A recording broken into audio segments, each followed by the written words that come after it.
www.thainews.prd.go.th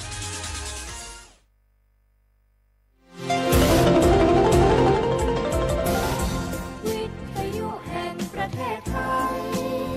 ให้ความรู้คู่ความสุข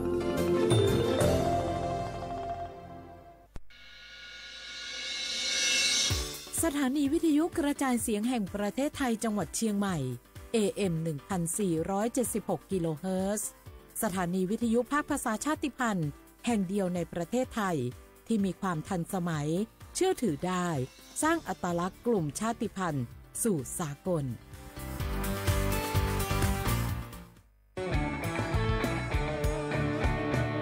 บรรยากาศมาพี่ชนแม่วันนี้ปาร์ตี้กันให้สุดๆกันไปเลย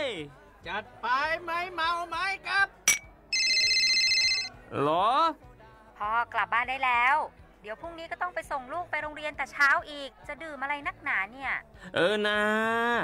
ตื่นไว้อยู่แล้วจะอะไรกันนักกันหนาขอสนุกกับเพื่อนหน่อยดิเหนื่อยมาทั้งวันแค่นี้นะพี่ไปร้านอื่นต่อไปก็ไปพี่ทำไมรถคันนี้มันขับช้าจังเลยอะแซงไปเลยพี่แซงไปไฟแดงก็พาไปเลยพี่ตรงเนี้ยมันไม่มีกล้องไม่โดนจับชัวร์เอาวะไปก็ไปเฮ้ยพี่ระวังรถบนท้องถนนการตัดสินใจพลาดเพียงครั้งเดียวอาจไปถึงความสูญเสียอย่าให้ความสนุกเพียงชั่วครู่กลายเป็นความเศร้าชั่วชีวิตด้วยความปรารถนาดีจากสำนักงานประชาสัมพันธ์ที่ 3 กรมประชาสัมพันธ์เจ๊ขอนี่เร็วๆทางจังหวัดมันมีประกาศเตือนคนเฒ่ากับคนที่มีโรคประจำตัวบ่ให้ออกจากบ้านเพราะฝุ่น PM 2.5 เกินเกณฑ์มาตรฐานเกือบ300เลยนะเจ๊ไหนบ่ล่ะคือสุดๆเลยนี่แดงเถือกเลยถึงว่ากะรู้สึกบ่ดีมาหลายวันอย่าจ้ำกับบ่จ้ำอย่าไอกับบ่ไอโอ้ไผมาจามมาไอ้อย่างนี้นี่แล้วก็นั่นสาวๆยังบ่ใส่หน้ากากนี่ฝุ่นนักเน้อช่วงนี้นะเฮ้ยแก่นควันนะแก้วพอแล้วกันนะฝุ่นควันเต็มบ้านเต็มเมืองนักขนาดช่วงนี้แต่เพิ่นบอกว่าบางเตือกับปัจจัยคนไทยเผานะแต่อาจจะเป็นฝุ่นข้ามแดนควันไฟจากประเทศเพื่อนบ้านเขาบ่ได้มีมาตรการเหมือนบ้านเฮานะแกเอาอีบ่ปากันย้ายแผ่นดินไปไกลๆจากประเทศหมู่นี้นี่เนี่ยได้อย่างอันก็ดีกะแก้วคณะตีนรัฐบาลกำลังหามาตรการกับประเทศเพื่อนบ้านหมู่เฮาก็ต้องมีมาตรการในการป้องกันตัวเก่าคือปฏิบัติตามคำแนะนำของแพทย์เปิ้นว่าให้หลีกเลี่ยงการทำกิจกรรมนอกบ้านอยู่แต่ในบ้านที่ปิดประตูหน้าต่างให้มิดชิดหรือสวมใส่หน้ากากกันฝุ่นอันอย่างประมาณนี้ก็จะช่วยได้ในระดับหนึ่งนะถ้าจะอันวันนี้เฮาแยกย้ายกันก่อนบ่ไปอู้กันในไลน์เอาอากาศดีๆก้อยมาเมากันใหม่แต่ไอ้แก้วปิกบ้านไผบ้านมันเตรียมให้พร้อมซ้อมให้ดีรู้วิธีป้องกันภัยปรารถนาดีจากสำนักงานประชาสัมพันธ์ที่ 3 กรมประชาสัมพันธ์ค่ะ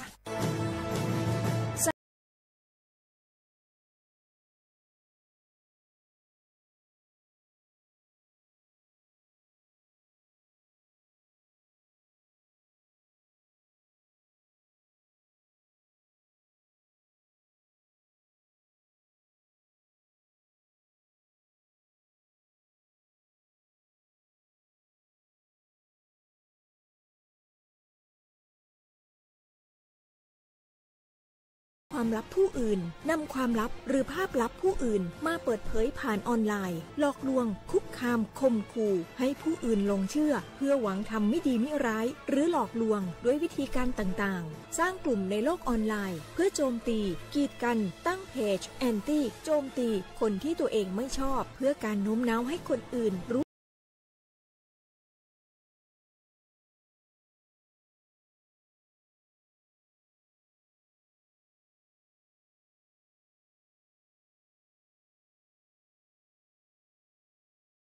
ความปรารถนาดีจากสำนักงานประชาสัมพันธ์ที่ 3 กรมประชาสัมพันธ์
trẻ thơ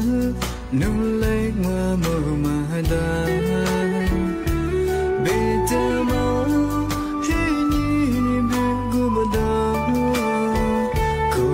lo gì lo tiếc hơn sự giá bê su mà chỉ dù sự nề vô khu lâu ra mơ tê máu chỉ là ngủ mà chỉ dù cứ như xa ngủ chỉ mơ mà khu tư chỉ chỉ lệ sự ra tên trên trời nhưng mà cô đông mà rồi gỗ thề bê khờ đi ra mơ trong mơ bị lá chỉ để cứ bị hoa lô trên địa ra thì nhớ đi chỉ nhớ đi solo chỉ là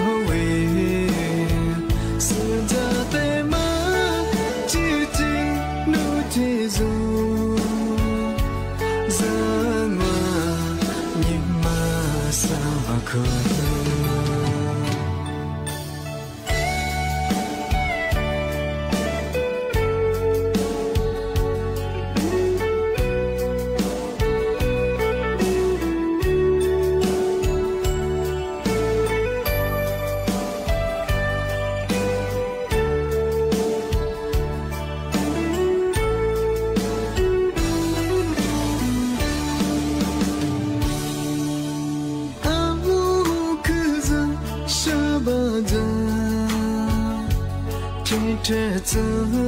nung lấy hoa màu mà đa bê tê máu khi nhỉ biết cô mà đau cô lo gì lo tiếc hơn sự giá bê su mà chỉ dù sự nề vô khu lâu ra mơ tê máu chỉ là ngủ mà chỉ dù cứ như xa ngủ chỉ mơ mà khu tư chỉ lệ sự ra tên thế thân nhưng mà cô đông mà rồi gỗ thề bê khờ đi ra mơ tình mơ bị lá chỉ để cứ bị hoa lô trên địa ra thì nhớ đi chỉ nhớ đi solo chỉ lo sự ra tê má chỉ chỉ lưu thì dù ra mà nhưng mà xa mà khờ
电视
เสียความเวลาขว้างอัมพาษาညီမိုခွာညီစာမိုအဝလီဆုငိုဒိုစတဲ့ခွာไปแล้วอาวลิสุงกับปากากงมัญญาธาจิหมายงานสถานีวิทยุกระจายเสียงแห่งประเทศไทยจังหวัดเชียงใหม่วัดโดจางทาววิทยุว่าโดจะมาบ่เคยยี่ระบบยา AM ยี่ความทิ้งบ่เคยติดตุลิยาสิสืโชคือกว่าโดจะที่ทาวระบบไลฟ์สดคือจวงFacebook เพจบ่เคยสวทเชียงใหม่ AM 1476กิโลเฮิรตซ์ยี่เบอร์โทรศัพท์ของปัญญาคือ053 276 007หวยชิตขอแบ่ง053 276 007งงเอาในไหนบ่คือโชโมโชโมควาญีเจโมในไหนว่าถึงควาดวกที่แบบที่หมดว่าคือหนีโมควาญีสามโมถึงควาดวที่นี่มาหนีควาดวกนาที่เนี่ยควาญีนาเนี่ยเจที่เนี่ยในดวงงนี่เมที่เนี่ยงปัญญาหาวลิซูอัมบังปัญญาเขาคือภาระกะตั้งแต่บ่คือนี่เมที่เนี่ยบ่คือ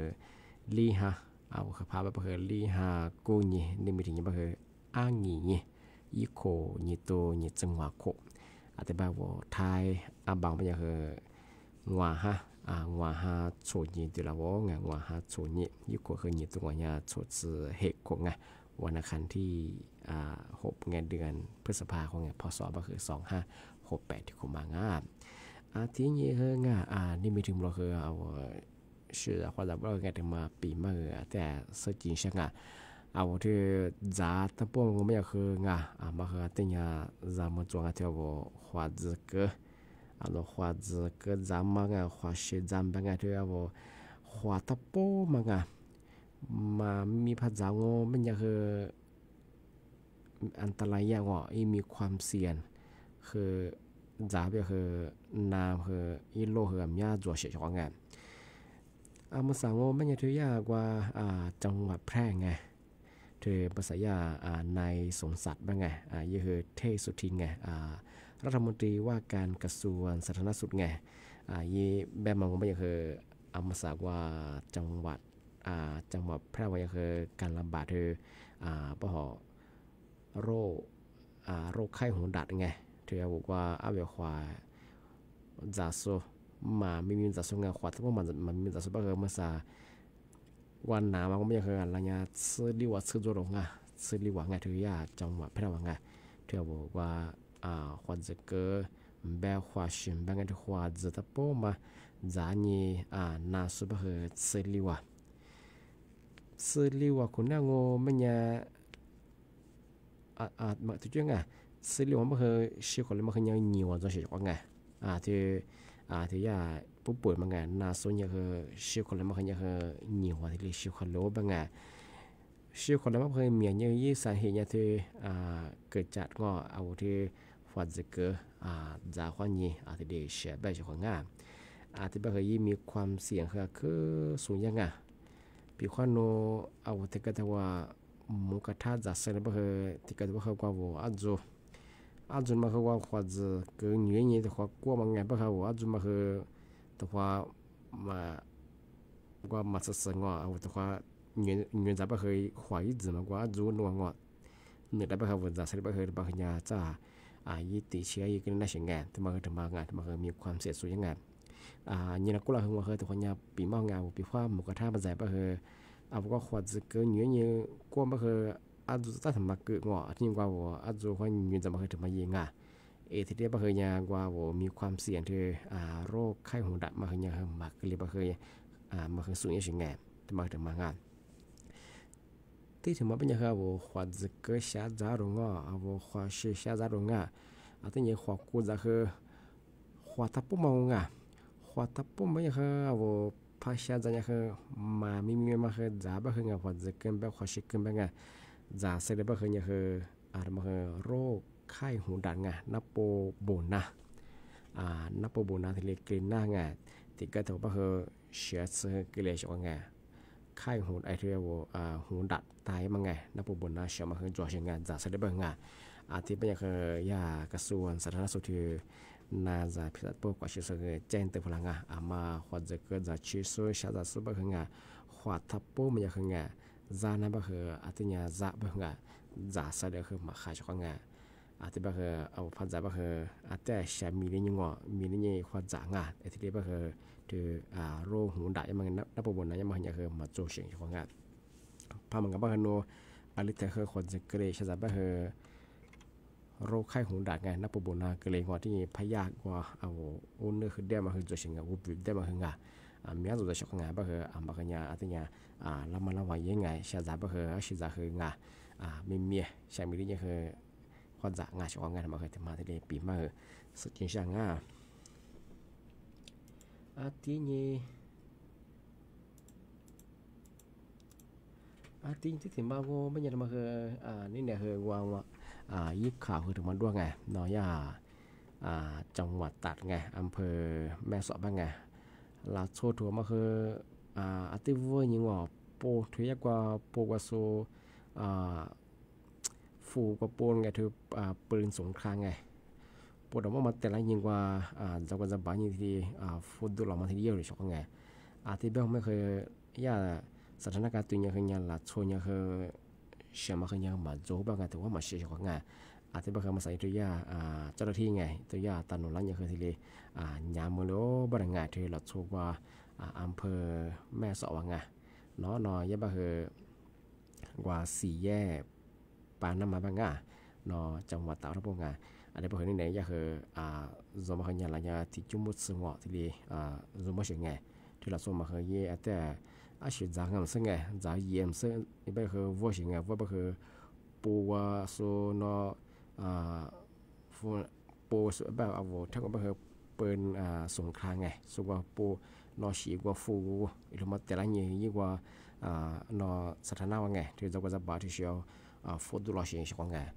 ที่บ้านคือส่วนนี้ถูกแจ้งความบ้านคืองานตอนนั้นอย่างเคยเลยซูมว่าเสียงงานแต่บางครั้งที่งาน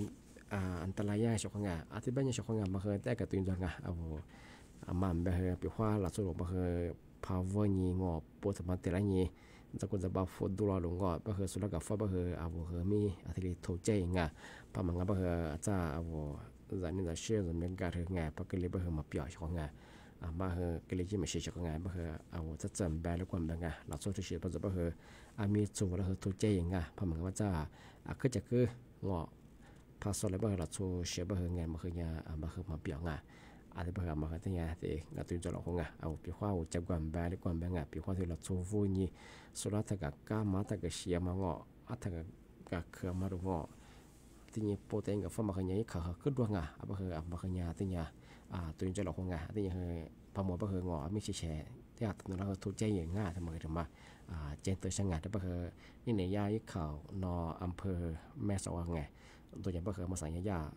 ซูมบ้างงานถึงมาไงก็คือหลักโซเชื่อมาคือนั่นเลยมาเคยถือว่าหมดจุดบ้างงานทำไมถึงมาสุจิช่างงานที่บ้างก็คือที่ถึงมาไงถึงมาคือสั้นไหนไม่ยาสั้นไหนคือวันที่7ไงว่า4ยังไง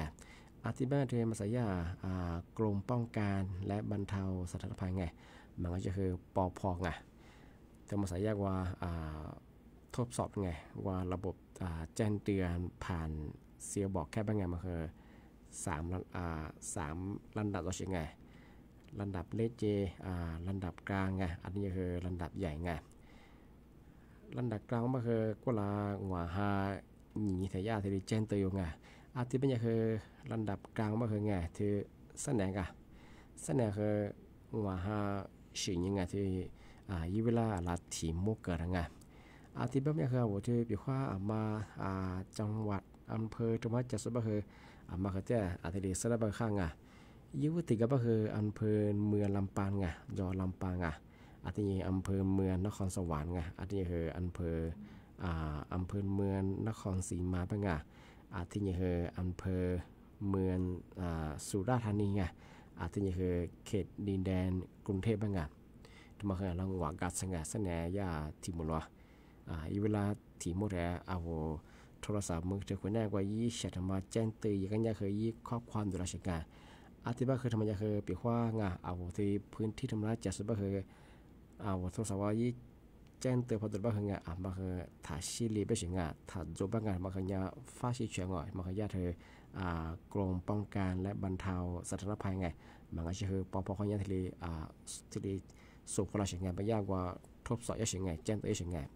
เจ้าของมันจะใช้แบบน้องเอาจากว่าพื้นที่กว่ามีเยอะหรืองอน้ำท่วมหรือว่าคืออะไรดีจะกิเลย่าว่าที่หัวนี้แจ้งตัวเสียงไงอาจจะว่าคือมาใส่ยังคือจากว่าคือพื้นที่อาจจะมีเชื่อมว่าคือไงย่าคือพื้นที่ทบสอบว่าคืออาจจะสิ่งนี้เป็นสิ่งไงอาจจะว่าคือเอาที่ว่าพื้นที่มาจากสุภาพไงเสนอว่าคือที่มั่วไงเอาโทรศัพท์ว่าที่แจ้งตัวฝรั่งอ่ะทำไมแต่มาอาจจะสุดที่ใช่ไงอาจจะมาสุภาพที่ก็ว่าโอ้มาย่าแกนคอสินเตอร์ซื้อเอาว่าส่งคนละว่าคืออะไรชี้สุดดวงมาซึ่งไงมาแต่เชื่อไงที่เขาสุดๆแพ้คือปีมังไงที่ความก็ไม่ใช่คือที่ความยังหวาหาดังอ่ะหวาหาสื่อสารยังไงหวาหาสื่อสารยังก็คือทำมาคือลำดับใหญ่ไงทำมาคือพื้นที่ยากกว่ากันหน่อยได้บางไงมาคือพื้นที่จังหวัดเชียงใหม่ติดกลางอ่ะอาจจะคือจังหวัดอุดรธานีไงอาจจะคือจังหวัดพระนครศรีอยุธยาไงอาจจะคือจังหวัดนครศรีธรรมราชไงอาจจะคือจังหวัดกรุงเทพไงทำมาคือหวากลางไงมาคือลำดับใหญ่ไงที่ไม่อยากเที่ยวที่ว่าจังหวัดมาจากสุดปุ๊บมันคือไงว่าหาสื่อสารยี่ยี่เวลามันคือถีมดงานมันคือเอาโทรศัพท์ก็ได้ว่าไงถ้าชมไม่เพียงยี่เสียทำมาดูหลังแจ้งตัวยังมังอาจจะยี่ข้อความดูหลังอะไรบางอย่างที่จังหวัดเชียงใหม่จากสุดปุ๊บมันไงแล้วมันแบบปั๊บแบบไงที่ยี่ถ้ารีจอนมาทำมาไงเอาโทรศัพท์น่าเคยข้อความยี่เสียงแจ้งเตือนมาดูหลังไงที่มันคือมาคือถ้าชิลิถ้าโจถ้าเจอไม่ใช่งานมาคือจะเป็นคือปีมากงานมาญาติเธอพอเขาเนี่ยย่าทดสอบตัวเดีสิ่งนี้สิ่งไงสิ่งนี้แต่ยังมังปีว่ายี่ระบบมาคือปีว่าเตี้ยว่ามีเยอะมาคือย่าแต่ว่าทีดียีน่ามาคือไงมาคือย่าทีดีมาเป็นเจ้าวันทีดียี่ระบบมาคือที่สิ่งนี้สิ่งไงมาคือถึงมาทีดีสุดที่ช่างบ้าว่าสุดแพ้ว่าชั่วโมงแบงว่าประเทศจะสุดทีดีแต่ปีมาดังปีว่าจ้ามาสักแบบอาจจะชิลิแบบอ่องโทรศัพท์มาเบี้ยซึ่ง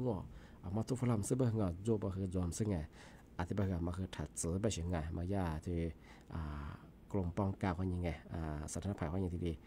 เจนเตฝรั่งไงยี่ส่งสุภาพริยาวนะไงจะมาคือถึงมาที่ดีสุดที่ช่างงามอาจจะเป็นยังไงเมื่อซะนั่นแหละคือหมกว่าที่ว่าเกินนางทำหมกว่านักยังสุภาพที่ว่าจุดกว่างเอาไว้เชื่อเขาว่าถ้าพลาสุดาไงเขาคว้างงไงที่เนี่ย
ทีนี้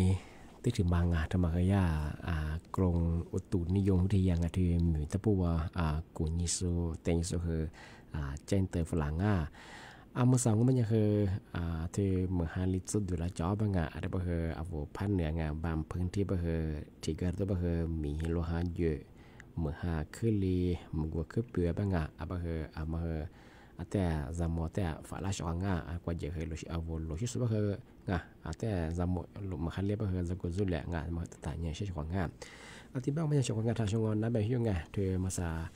มาคืองวัวขวาจากสุบังขวาทับปุ๊บมังเอาที่ขวาจะเกิดชาจามาคือยอัตยาจามงขวาจะเกิดจากชาเลมันก็คือเอาขวาชิปจะคืองขวาทับปุ๊บมังเอาที่มันมีมันจะเสร็จแล้วก็คือยิ่งจะเสร็จแล้วคือเอาลูกกดดูก็มีคือสุขภาพของมาขาเกิดแรงอาจจะเกิดจากเสร็จแล้วที่ทายาจังหวัดแพร่ยังไงที่นับปบนนางที่โรคไข้หูดัดมังหนึ่งสุบะเฮนาสุบะเฮซิลิวะที่นี่คือชีคนเลยมาคือยังยิ่งว่าสติเลยชีคนเลยบ้างอาจจะแบบมาที่เล็กกิจไม่ใช่เอาจะดูว่าพวกมาก็เดี๋ยวมาดูแลสุขภาพยังไงมันจากว่ามันดูก็บ้างเอาชินข้างวันบ้างยิ่งคู่เมื่อสักทีเราใจเฉยๆมากว่าชิมันก็งูไม่ใช่เอามาสัตว์จากก็บ้างดูเกิดบ้างที่ดูความแบบว่าสดสวยคู่ไปแล้วว่าเอาหน้าชินนั่นยิ่งตัวหลอกมาสับเบอร์สมุดที่กระโดดบ้างว่าสดคู่ไปว่ายิ่งโรคประจำตัวเครื่องยาละมาจวงอาจจะยิ่งโคมันจะจังเชื่อดูแลสุขภาพมาก็เดี๋ยวมากว่าชิงจะโดดเรามาจะก็เดี๋ยวก็มีไว้ประโยชน์จะจะเรามาจะก็เดี๋ยวก็มีไว้ประโยชน์มันจะที่นี่ก็เดี๋ยวก็มีเบี้ยทันโดมาก็เดี๋ยวมากว่าชิงสุขภาพมันนฟุบาเมียจะวุ่มันนางโนชินข้าเชื่อโนสุขภาพโนใช่ปะมาดามากว่าชิวมาดามายิวะทำไมถึงมาที่สุจิช่างชอดังที่แบบมันยังชอบสนในทุกความหมดเลยกว่าหนีมุขวาหนีตัวเจ้สมมุขวาหนีชิมุว่าทุกความหมดเลยกว่าสนในแนวที่แบบนี่มีถึงเราในรับปีมาเทเลจงว่าชิโคทาวิทยุขวาหนีนั่นจะโซที่เท่าไลฟ์สวาตีโซยีลาสุดคือบุโมอันนั้นละคือบุโมชอดังที่จะมาสับมาฮันลีสับสาวที่มูลคือสางมาก็เดี๋ยวมาก็ชินดูแลสุขภาพเยอะกว่าแต่แบบสั้นในนั้นสมมติว่านี้จิมวัตถุความมันละกว่าที่นี่มีถึงมูลทัศน์เดี๋ยวเราจะเอาข้อสวัสดีครับ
zo be manya ni si zo zo ka vo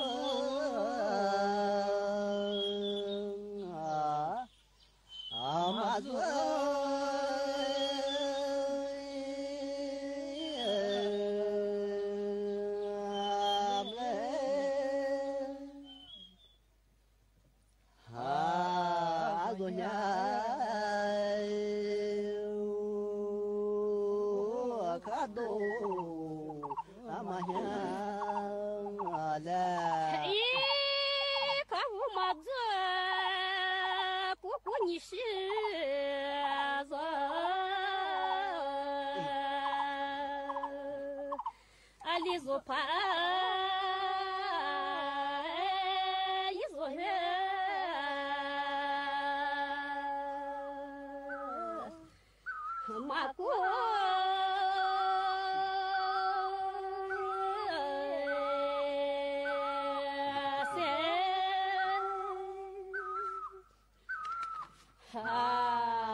Паде не сихна,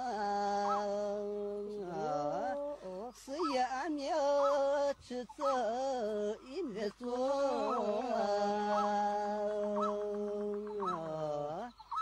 они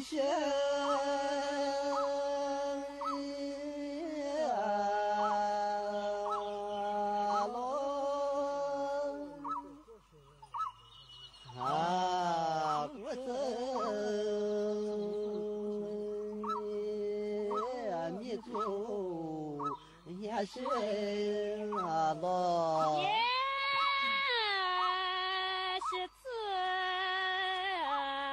走，是自年上了100个，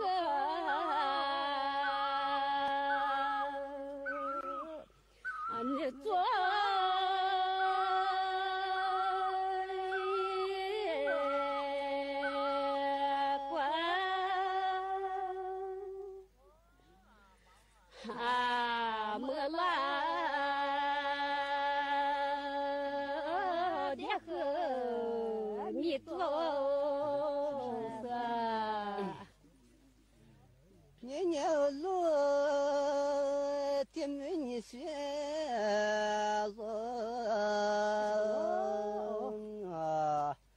这次我撒起是年年一么来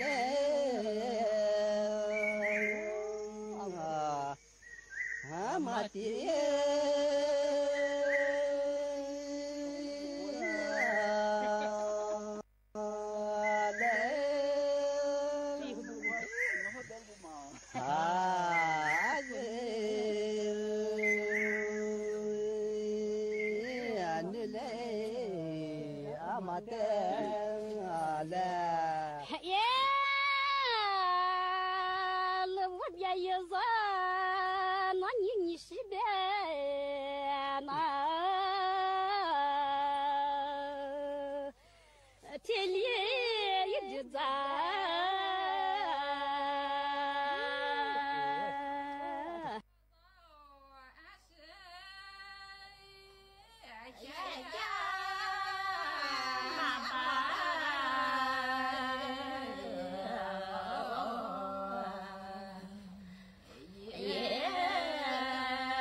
这真是啥头啊！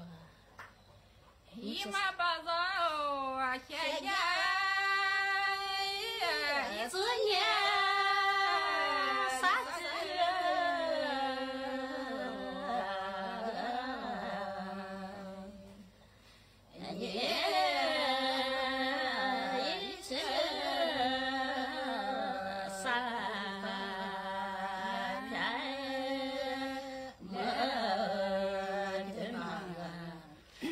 人的农事，10片的农过。姨妈把早。自己马家妈妈